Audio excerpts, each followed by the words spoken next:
بہت سارے لوگ جو ہیں فیض حمید کو پی ٹی آئی پہ توپنے کی کوشش کر رہے ہیں.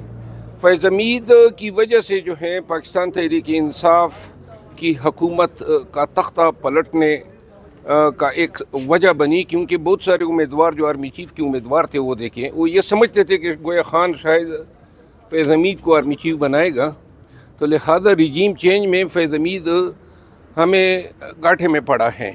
اور جب سے یہ گرفتار ہوا ہے روزانہ کوئی نہ کوئی کوشش ہوتی ہے کہ خان کے تھانے بانے ان سے ملائے جائیں. اب اس پریس ریلیز سے جو ایس پی آر نے جاری کیا ہے واضح ہیں کہ اس کا ریموٹلی بھی ہم سے کوئی تعلق نہیں سر ہے. ٹائمنگ کتنی امپورٹنٹ ہے؟ ایک طرف سے پی ٹی آئی جو ہے وہ سول نافرمانی کی تحریک چلانا چاہ رہی ہے, دوسری طرف سے یہ اب آ گیا, ٹائمنگ کتنی امپورٹنٹ ہے؟ اب یہ بتائیں کہ ہمیں فرشتوں نے بتایا تھا کہ فیض حمید پہ فرد جرم جو ہیں وہ اس تاریخ کو لگائی جائے گی. کوئی ٹائمنگ نہیں ہے, نہ ہمارا ان سے کوئی لینا دینا ہے. اس کا کام ہے, فوج کا کام ہے, اور فوج میں یہ احتساب کا عمل مزید تیز ہونا چاہیے, اور ہم ایسے احتسابی عمل کی ستائش کرتے ہیں. اچھا, یہی سوال میرا ہے کہ اس کے سیاسی منظرنامے پہ کیا اثرات دیکھ رہے ہیں؟ 60 صرف سیاسی منظرنامے پہ ہو یا نہ ہو, لیکن فوج کا احتسابی عمل جو ہے اس سے اس کو تقویت ملے گی. جو الزامات کی فہرست ہے, اور بالخصوص کسی شہری کا اغوا کیا جانا, اسے بتا لینا, اور اتنے اعلیٰ منصب پہ بیٹھ کے ایسے مکروہ افعال دینا, پرفارم کرنا, لہٰذا ایسے لوگوں کو قانون کے کٹہرے میں کھڑا کر کے قرار واقعی سزا ملنی چاہیے. اچھا, کیا سمجھتے ہیں کہ ٹائمنگ جو ہے خاص طور پہ ایک تو احتجاجی تحریک آپ کے بھی اس مراحل میں ہے, اور دوسری طرف سول نافرمانی, اور اوپر سے یہ بھی آ گئی کوئی ہمارے ساتھ یہ ٹائمنگ کا, ہماری اپنی تحریک 26 نومبر کو جو واقعات ہوئے ہمیں علم تھا کہ بھئی ہفتے 10 دن کے بعد جو ہے فیض حمید پہ کوئی فرد جرم عائد ہوگی. ہماری ان کی ٹائمنگ سے کوئی لینا دینا نہیں ہے. وہ اپنا عمل اپنے اس تمام جو جرائم ہیں جن کا ان پہ الزام ہے, وہ اپنے تمام جرائم کا الزام جو ہے اور اس سے باسپورس اور اس کے جو ٹرائل ہیں وہ خود جواب دہ ہیں. بہت ساری باتیں کی گئی اس کی گرفتاری کے وقت کہ جناب عالی یہ راستہ نکل آئے گا, پھر یہ کنیکشن جو ہیں وہ خان کو فوجی یا ملٹری ٹریبیونل لے جائے گی, لہذا میرے خیال میں ان لوگوں کی منہ بند ہونے چاہیے. آخری چیز, آپ کو یہ فائدے کا سودا تھا, گھاٹے کا سودا تھا جناب فیض کے ساتھ جو تعلقات تھے؟ ذاتی میری رائے ہے کہ بہت ہی سراسر پاکستان کے لیے بھی گھاٹا تھا اور پی ٹی آئی کے لیے بھی گھاٹا تھا. اچھا سر, یہ بتائیے گا کہ ریاست 9 مئی سے پیچھے نہیں ہٹ رہی, اور دوسری جانب تحریک انصاف کے ساتھ مذاکرات بھی ہو رہے ہیں, تو اس صورتحال میں آپ کیا دیکھتے ہیں؟ ریاست کی مثال اس گائے کی طرح ہے جس کے پاس وہ جگالی کے لیے اور کچھ نہیں سوائے 9 مئی کے. 2 سالوں سے یہی کر رہی ہیں, 2045 میں بھی یہ کہیں کہ پاکستان اس لیے ترقی نہیں کر سکا کہ 9 مئی ہوا تھا. آپ سمجھتے ہیں 9 مئی کے جو ملزمان ہیں ان کو کیفر کردار تک پہنچانا چاہیے, ان کے خلاف بھی کارروائی ہونی چاہیے؟ تمام ملزمان دیدہ و نادیدہ. اچھا سر, یہ جو آپ نے اعلان کیا ہے ابھی ریسنٹلی سابق وزیر اعظم عمران خان نے کہ سول نافرمانی کی تحریک چلائی جائے, پہلے بھی تحریک چلانے کا اعلان کیا اور 4 دن بعد خود ہی بجلی کا بل جمع کروا دیا, اس پر کیا کہتے ہیں؟ جی, پہلے جب خان نے 2014 میں اعلان کیا تھا اس وقت اور آج کے وقت میں بہت فرق ہے. آج پوری پاکستانی قوم جو اوورسیز ہیں, جو پاکستان میں ہیں, اتنی باری تعداد میں کبھی بھی ایک لیڈر کے پیچھے نہیں ہوئے تھے.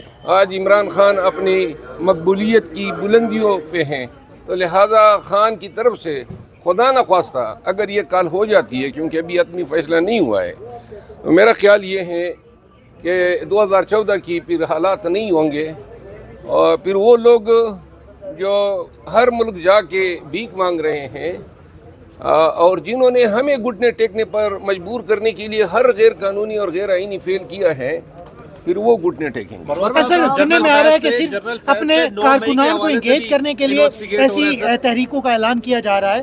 پی ٹی آئی کا صرف مقصد یہ ہے کہ اپنے کارکنان کو انگیج کرے اور یہ جو پچھلے احتجاج کی جو ناکامی ہے اس کو چھپایا جائے. احتجاج ناکام ہوا تھا, آپ لوگ کس طرح سوچ رکھتے ہیں؟ یعنی ان لوگوں نے نہتے پاکستانیوں پہ گولیاں چلائی, فوج کو ڈپلائی کیا, سنائپرز آئے, انہوں نے شوٹ کیا, اور بے گناہ پاکستانیوں کی لاشیں ان کے گھروں کو گئی. تو کون سا دنیا میں کہاں پہ احتجاج جو ہیں گولیوں کے سامنے ٹھکا ہے؟ اور احتجاج چاہے ہمارا 2000 دن کا دھرنا بھی ہوتا اتنا کامیاب نہ ہوتا جتنا خود انہوں نے پاکستانیوں کا خون بہا کے پوری دنیا میں جو ہے ہماری اس احتجاج کو کامیاب کیا ہے. مروت صاحب یہ بتائیے گا کہ جو پریس ریلیز آئی ہے آئی ایس پی آر کی، اس میں واضح طور پر لکھا گیا ہے کہ جنرل فیض سے 9 مئی کے حوالے سے بھی انویسٹیگیشن ہو رہی ہے.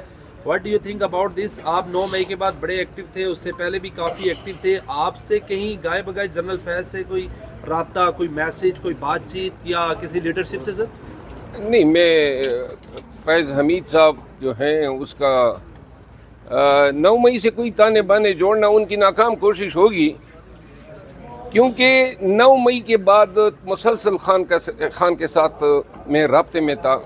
جو بھی پیغامات ہوتے تھے ہمارے سامنے شیئر ہوتے تھے، اسٹریٹجی میرے سامنے بنتی تھی. یہ فیض حمید جو ہے کہیں پر مینشن نہیں رہا ہے، کہیں پر اس نے کوئی کردار ادا نہیں کیا، کوئی پیغام رسانی نہیں کی. لہٰذا یہ خوردبین اور دوربینیں لے کے بھی ڈھونڈے نا تو فیض حمید اور خان کے 9 مئی کے حوالے سے کوئی تانے بانے کہا یہ جاتا ہے کہ اس کا کوئی کوڈ نیم رکھا ہوا تھا سواتی کے نام سے، فیض علی. سواتی اس کا کوڈ نیم پھر ہاتھی ہونا چاہیے تھا. یہ فیصل موٹا کہہ رہے ہیں کہ عمران خان کے مینڈیٹ کو تسلیم کرنا چاہیے. کیا کوئی مذاکرات تو نہیں چل رہے کوئی بیہائنڈ بھی؟ نہیں، لیکن بہرحال مینڈیٹ اگر اس نے بات کی ہے، سچ اس کے منہ سے نکل ہی گیا ہے. یہ تو پوری دنیا کہہ رہی ہے کہ پی ٹی آئی کا مینڈیٹ تسلیم ہونا چاہیے. سول نافرمانی کی تحریک کے بارے میں حتمی فیصلہ نہیں ہوا ہے. جب ہوگا، جس طرح خان کا حکم ہوگا، پوری قوم اوورسیز تمام پاکستانی دنیا کی جس حصے میں رہتے ہیں خان کی آواز پہ لبیک کہیں گے. لیکن اللہ نہ کرے کہ ہم ریاست کو مجبور کرنے کے لیے اس طرف جو ہے رجوع کریں.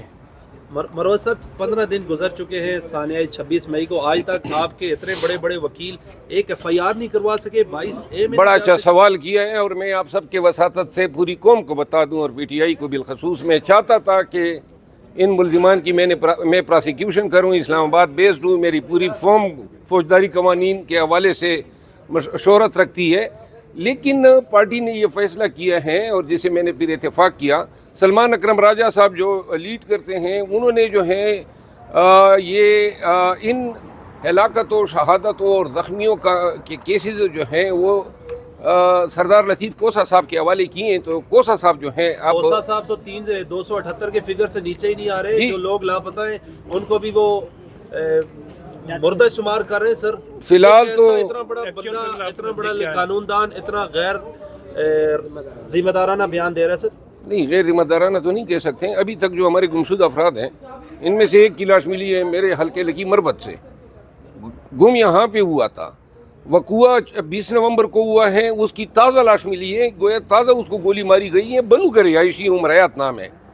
کتنے گمشدہ افراد کی لاشیں آتی ہیں ابھی ہمیں اس کا علم نہیں ہے. آپ نے درجنوں مرڈر کیسز کیے، لیکن آپ کو پی ٹی آئی نے کیوں نہیں چنا؟ آپ اسلام آباد میں نے درجنوں نہیں، میں نے سینکڑوں مرڈر ٹرائل کیے ہیں، اور یہ ایک والنٹری کام تھا، میں کرنا چاہتا تھا. لیکن اگر وہ سردار لطیف کوسا صاحب جو ہیں، اس میں کوئی شک نہیں ہے، پاکستان میں فوجداری قوانین کے ایک بہترین مائنڈ ہے، دماغ ہے. اور کوسا صاحب جو ہیں انشاءاللہ ہمیں امید ہے کہ ان شہداء کے ورثاء کو انصاف دلائیں گے. سر کڈا پور صاحب تو گالیاں دے کے غصہ جو ہے نا کسی اور پہ نکال رہے ہیں، حالانکہ غصہ جہاں پہ نکالنا چاہیے تھا وہاں پہ ان کو نکالنا چاہیے. مطلب ہے کہاں پہ نکالنا چاہیے تھا ان کو؟ جنہوں نے گولیاں ماری ہیں وہاں پہ نکالنا چاہیے تھا. وہ بعد میں عمران ریاض کو گالیاں دے رہے ہیں کہ ہم کیوں بھاگے یہاں سے. نہیں، وہ آڈیو کنفرم تو نہیں ہوئی ہے. کنفرم ہے سر. آپ نے کنفرم کی ہے؟ سر وہ میر شرافت نے کنفرم کی، جس کو کال کی ہے. بہرحال اس حوالے سے میں کچھ نہیں کہہ سکتا ہوں. مجھے علم نہیں ہے کہ یہ کیا سلسلہ تھا، اور مجھے نہیں لگتا ہے کہ سیاسی یا صحافیوں کے حوالے سے اس طرح کے الفاظ ہو.